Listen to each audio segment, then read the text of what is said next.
Okay, folks, Ready or Not 2, here I come. Directed by Matt Bettatelli Olpin. I pray I'm pronouncing that correctly. Also starring Samara Weaving, reprising her role from the first film, Catherine Newton, Sarah Michelle Gellar, Sean Hattasy, and Elijah Wood. Sean Hattasy, Elijah Wood. I have no films with Samara Weaving, Catherine Newton, or Sarah Michelle Gellar.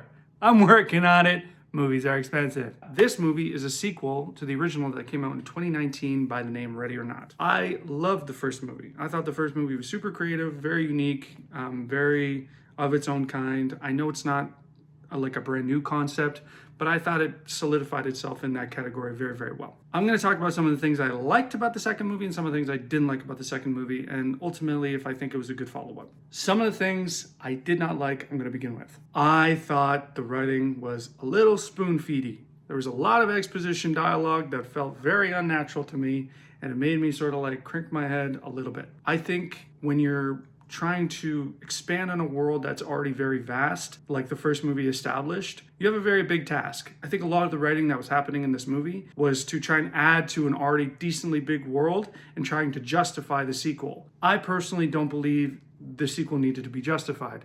I think, no spoilers, but like having a family that was like the family in the first one and then sort of just expanding on that idea would have been more than enough. We didn't really need a lot of an explanation to sort of continue that storyline. However, they did it, and sometimes it made sense, and sometimes it did feel like they were sort of like exposition dumping a little bit. Another thing, the first like act and a half was very inconsistently written in terms of like the character, sort of the character motivations, the character writing, like how the characters are, things they would say, things they wouldn't say, etc. It kind of felt like they were trying to find their footing with how these characters are and how they behave off of one another. Additionally, I think a lot of the plot building in the first act and a half in regards to justifying why everyone is where they are and who they are, again, very spoon-feedy, kind of felt like it was really on the nose. But again, you're trying to build on a pretty already unique idea, so that's a big task in itself. Another thing I didn't love about the film is it did feel a little long. I think there were some things that definitely could have been cut, which is ironic because I think a lot of the issues that come from the writing have to do with the fact that I think a lot of stuff was already cut and they were trying to jam a bunch of exposition, a bunch of story building into a already pretty small script, but I think it could have been even smaller. I'm pretty sure the original film came in just over 90 minutes, and I think that was like a nice pocket to live in. Again, most of my gripes with the writing are pretty rudimentary, and truthfully, those are like my biggest flaws. Some of the performances weren't phenomenal. Some of the characters were obviously put in just to be killed, which I didn't love, but in a movie where like the kills are the biggest part, that's to be expected. Things I liked about the film, the performances. I feel like everyone had a very good idea of who their characters were, whether or not they were always written perfectly. It still felt like they were giving their best performance with what they had, and that was awesome. The biggest standouts were obviously Samara Weaving, Catherine Newton, and in my opinion, Sean Hattasy. I thought Sean Hattasy was awesome. He's kind of a catch-22 actor in that in the pit, he's in the pit. In the pit, I'd trust that guy with my firstborn child. In Ready or Not 2, Here I Come, he'd probably sacrifice that child. No spoilers. Just a character observation. Sarah Michelle Gellar was also fantastic, but I will say the big three, Catherine Newton, Samara Weaving, and Sean Hattasy, they were phenomenal. Elijah Wood was also a really good comedic relief. However, he didn't add a lot of value to the movie for me. Another thing that really worked in this film for me was the comedy. This movie was surprisingly funny. I remember the first one having a lot of good laughs, but this one really leaned into it, and I think this movie did it a little bit better than the original, which is a big task. Because the first one, it had that advantage of being funny because the concept was so like out there, so they had to expand on it and kind of broaden the scope, and they did that really well through comedy. Another thing I really loved about it was the kills. Obviously the kills were fantastic. A lot of them were really great. One specifically, I will never do my laundry the same ever again. No spoilers, but washing machines are scary. And then the big one that I really liked was the cinematography. I thought the cinematography in this was fantastic.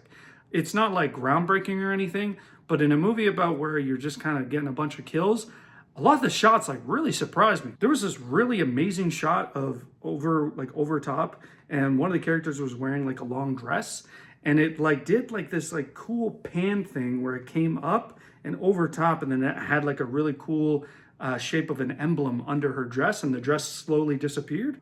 Whoa, that was cool. That was a really cool shot. Additionally, my biggest thing with this movie was recognizing that it was trying to expand on an idea and a concept that already was very rich. I think it had that task, and I think it nailed that task. I think it did a really good job of being a really good legacy sequel. There were some faults in it for sure, but I ultimately think as a sequel, it really does it justice. The ending, again, no spoilers. I thought the ending was fantastic. I really thought they nailed the ending. I didn't really know where it was going to go because I think a lot of the story points that they were taking, I was sort of confused as to how they were going to wrap it up. They nailed it. I truly thought that the ending was very, very satisfying. It leaves a lot of things open, but it also is a good closure to the storyline, to like this sort of world. But if they were to make a third, I'd be set. I'd be there. Ultimately, I think the movie had some writing things it could have worked on. I think some of the characters could have been a little bit more fleshed out, while other characters could have been a little bit more pushed to the side because you already knew they were kind of probably not going to make it. Ultimately, I think it was a fantastic sequel. I think they nailed the world that the first one already built. There was some things with the characters and the writing, but ultimately, I think this is a great legacy sequel, and I would see this movie in theaters 3 times. 3 John tickets, baby! Fun fact, the original script for Ready or Not was written for Samara Weaving and Catherine Newton to be sisters. Bet you didn't know that. All right, folks, thank you so much. Don't forget to do all the interaction stuff, like, subscribe, all that fun jazz. And I'll see you guys soon. Peace.